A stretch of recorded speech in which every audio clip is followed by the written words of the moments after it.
नमस्कार दोस्तों, मैं रिशु आप सभी का स्वागत करती हूँ अपने YouTube चैनल पे। और उम्मीद करती हूँ आप सब ठीक होंगे और पढ़ाई कर रहे होंगे। तो आज हम उपन्यासों की श्रृंखला में चौथा उपन्यास पढ़ने वाले हैं, शेखर एक जीवनी। बाकी के उपन्यास पढ़ चुके हैं हम, गोदान और देवरानी जेठानी की कहानी, परीक्षा गुरु।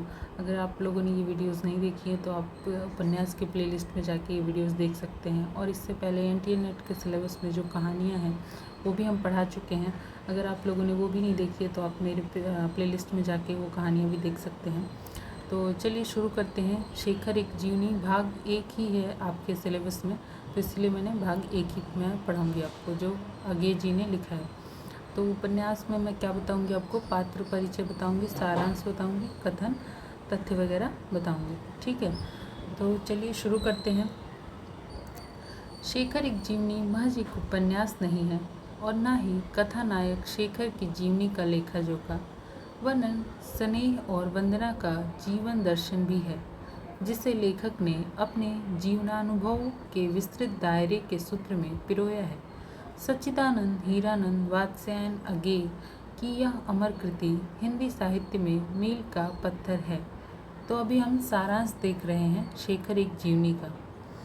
प्रमुख चरित्र शेखर एक आदर्शवादी सिद्धांत प्रिय युवक है, जिसे पराधीनता स्वीकार नहीं, जो अपने तर्कों से समाज को बदलना चाहता है, जो बहस की हद तक तर्क करता है, जेल में अपने मन को खूब खंगालता है, शारदा के प्रति आकर्षण और शशि के प्रति अगाध स्नेह की को जीवन का अर्थ और उद्देश्य समझता है। कहीं वह पलायनवादी हो जाता है तो कहीं यथार्थवादी के रूप में नियति को चुपचाप स्वीकार कर लेता है। इस उपन्यास में शेखर के माध्यम से व्यक्तिगत प्रेम भावनाओं के संवेदनात्मक और व्यापक चित्रण के साथ पृष्ठभूमि में विद्रोही मानव मन और समाज के बीच विरोध की गाथा भी उसी अंदाज और रफ्तार से चलती रहती है। अज्ञे ने शेखर के बालपन की घटनाओं से उसके विद्रोही, जिज्ञासु, विचारशील, स्वाभिमानी और कठोर होने का चित्र रचा है। वयम संधि से के शेखर के मन में अथाह प्रश्नों का जाल है, जिसके उत्तर की वयम संधि का मतलब होता है वयस्कावस्था और किशोरावस्था, जिसके उत्तर की खोज में वह आता फिरता है। उपन्यास पढ़ते समय पाठक कहीं न कहीं स्वयं के होने का महसूस करता है तथा उसमें जीवन को देखने का नवीन दृष्टिकोण भी पैदा होता है। उपन्यास के 2 भाग कई खंडों में विभक्त हैं, जो पाठक को एक ऐसे संसार में ले जाते हैं जहां वह स्वयं को भूल ही जाता है या शायद गहराई में जाकर स्वयं को अधिक पहचान पाता है। उपन्यास के तीसरे भाग के अप्रकाशित होने के बावजूद भी उपन्यास में अपूर्णता का आभास नहीं होता। अगे ने कई जगह प्रोजेटी, टेनिशन, किड्स आदि की पंक्तियों को शेखर के मनोभावों को व्यक्त करने का माध्यम बनाया है, जिससे शेखर के व्यक्तित्व का अनुभव पाठक के लिए सहज हो जाता है। शशि शेखर के लिए सप्तपर्ण के तरुण गाछ की छां है। वही शशि जिसने खुद को होम कर दिया है, जिसके पास शेखर को देने के लिए कुछ नहीं है। पति परित्यक्ता शशि शेखर के आशीर्वाद भाव को अपने श्रद्धा भाव से जोड़ती हुई आत्मीयता के वृत्त में धुल जाती है। स्नेह की अविरल धारा से जुड़े 2 मन, जो असंभव से जीवन में एक दूसरे को संभाले हुए हों, नहीं हारने देना चाहते एक दूसरे को।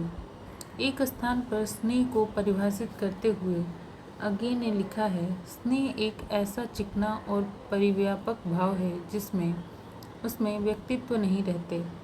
स्नेही अपने स्नेह पात्र को कभी याद नहीं करता, क्योंकि वह उसे कभी भूलता नहीं। शशि के जीवन के अंत को लेखक ने उपन्यास का मार्मिक क्षण बना दिया है। क्या होता है शशि?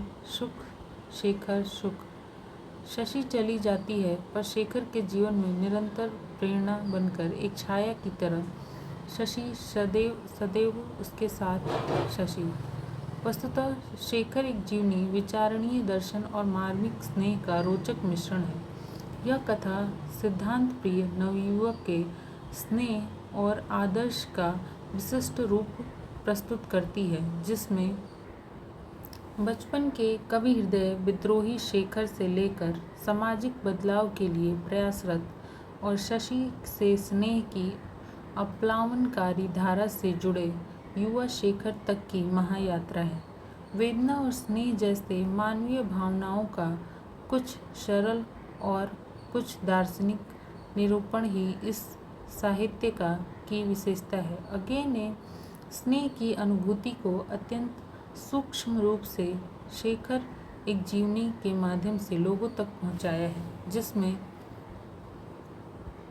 पाठक बार बार गोते लगाना चाहेगा और हर बार उसे कुछ नया मिलेगा। तो सारांश यहाँ खत्म होता है और अभी हम पढ़ेंगे उपन्यास के बारे में कुछ तथ्य। शेखर एक जीवनी उपन्यास अज्ञे की बहुचर्चित मनोवैज्ञानिक उपन्यास है। यह उपन्यास 2 भागों में विभक्त है, उत्थान और उत्कर्ष। तो हम लोगों को उत्थान पढ़ना है, जो एनटीए नेट के सिलेबस में है। पहला भाग 1940 और दूसरा भाग 1944 में प्रकाशित हुआ। उपन्यास के प्रथम भाग को 4 खंडों में बांटा गया है। पहला उषा और ईश्वर, बीज और अंकुर, प्रकृति और पुरुष तथा पुरुष और परिस्थिति। तो ये भी एग्ज़ाम में पूछा जाता है, तो आप लोग ये इसको याद रखेंगे कि उपन्यास जो उपन्यास का प्रथम भाग है उनको किन 4 खंडों में बांटा गया है। तो पहला है उषा और ईश्वर, दूसरा है बीज और अंकुर, तीसरा है प्रकृति और पुरुष तथा चौथा है पुरुष और परिस्थिति। उपन्यास के दूसरे भाग को भी 4 खंडों में बांटा गया है। पहला है पुरुष और परिस्थिति, दूसरा है बंधन और जिज्ञासा, तीसरा है शशि और शेखर तथा चौथा है धागे रस्सियाँ गुंजर। ठीक है। उपन्यास का आरंभ ईश्वर को लेकर प्रश्नाकुलता तथा समापन उलझन और द्वंद्व में हुआ है। इसे जीवनी प्रधान मनोवैज्ञानिक उपन्यास कहना अधिक उचित होगा।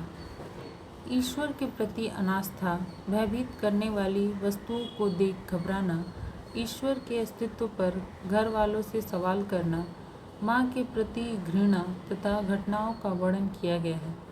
अभी हम उपन्यास के बारे में हमने देख लिया, अभी हम लेखक के बारे में देखेंगे। सच्चिदानंद हीरानंद वात्स्यायन अज्ञे हिंदी के प्रसिद्ध साहित्यकार हैं। अज्ञे का पूरा नाम है ये सच्चिदानंद हीरानंद वात्स्यायन अज्ञे। इन्हें कवि, ललित निबंधकार, संपादक तथा सफल अध्यापक के रूप में जाना जाता है। इन्होंने हिंदी की कथा साहित्य को एक महत्वपूर्ण आयाम दिया। इन्होंने मनोवैज्ञानिक उपन्यासों के क्षेत्र में एक अनूठा कार्य किया। तो इन्हें मनोवैज्ञानिक उपन्यासों के लेखक के रूप में भी इन्हें जाना जाता है अज्ञे को। तो अभी अज्ञे के बारे में हो गया, अभी हम पात्र देखेंगे, पात्र परिचय। तो इस उपन्यास में जो सबसे मुख्य पात्र है वो है शेखर, जो कि शेखर एक जीवनी उपन्यास का केंद्र बिंदु है। इसका स्वभाव विद्रोही है, बंधन से घृणा करता है और बंधन मुक्त रहना चाहता है। शेखर की बात हो रही है यहाँ पे। सरस्वती जो शेखर की बहन है, जो कि शेखर की प्रेरक एवं गुरु भी है। शारदा मद्रासी परिवार की लड़की है, स्वभाव चंचल तथा स्पष्टवादिता। शेखर इसकी ओर आकर्षित होता है। शशि शेखर की मौसेरी बहन, इसके प्रति भी शेखर आकर्षित होता है। संघर्ष का सामना करने वाली नारी है। अतिरिक्त पात्र जो हैं वो हैं शेखर की माँ माणिका तथा शांति। शेखर एक जीवनी उपन्यास की समीक्षा। तो अभी हम पात्र परिचय के बाद हम समीक्षा देखेंगे। शेखर एक जीवनी उपन्यास में पूर्व दीप्ति फ्लैशबैक पद्धति को अपनाया गया है। यह उपन्यास की कथा शेखर की मनस्थिति के अनुसार चलती है। शेखर जन्मजात विद्रोही स्वभाव का था। समाज में व्याप्त रूढ़िगत मान्यताओं और परंपराओं के प्रति है। समाज के नियमों के कारण अपने आप को बंधन में नहीं रखना चाहता। शेखर को ईमानदार एवं जिज्ञासु व्यक्ति के रूप में प्रस्तुत किया गया है। उसमें अहम भाव की प्रबलता है तथा उसका व्यक्तित्व काम भावना से परिचालित है। एक स्वतंत्र व्यक्ति के रूप में रहना चाहता है, अपने मन में उठे सवालों के जवाब चाहता है तथा प्रेम चाहता है।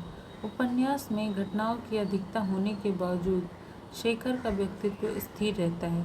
अगे ने शेखर की गूढ़तम प्रवृत्तियों को चित्रित करने के लिए सूक्ष्म और कलात्मक प्रयोग किया है। शेखर के पात्र को फांसी जैसे विकट परिस्थितियों में अतीत के जीवन को जीने की प्रेरणा देकर उसे सफल बना दिया है। शेखर के स्वप्न के द्वारा उसके भूतकाल के जीवन, वर्तमान जीवन तथा भविष्य के जीवन की दिशा को समझाया है।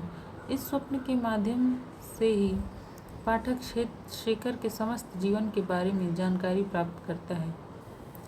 उस समय की राजनीतिक गतिविधियों और सामाजिक यथार्थ के माध्यम से स्वतंत्रता एवं क्रांति की सोच पर भी विचार किया है। स्वाधीनता के पूर्व की परिस्थितियों का भी परिचय किया गया है।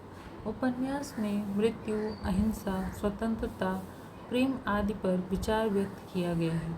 संपूर्ण उपन्यास में शेखर के जीवन की सारी समस्याओं को सुलझाया गया है। अहम भाव, भय तथा नारी पुरुष से जुड़ी काम वर्जनाओं को बेहद सटीकता से पिरोया। शिल्पगत विशेषता। इस उपन्यास में शिल्पगत विशेषता क्या है वो देखेंगे।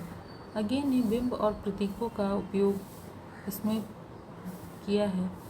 काव्य भाषा भी प्रयुक्त हुई है। अलंकारों का भी उपयोग हुआ है। कथा के अंत में प्रतीकात्मक भाषा का प्रयोग हुआ है। शेखर एक जीवनी उपन्यास ऐसा मनोवैज्ञानिक उपन्यास है जो हिंदी उपन्यासों को नई दिशा और नए उपन्यासकारों को प्रेरणा प्रदान करता है। तो ये उपन्यास यहीं पे ख़त्म होता है। जितनी भी महत्वपूर्ण जानकारी थी इस उपन्यास के बारे में मैंने आपको दी है।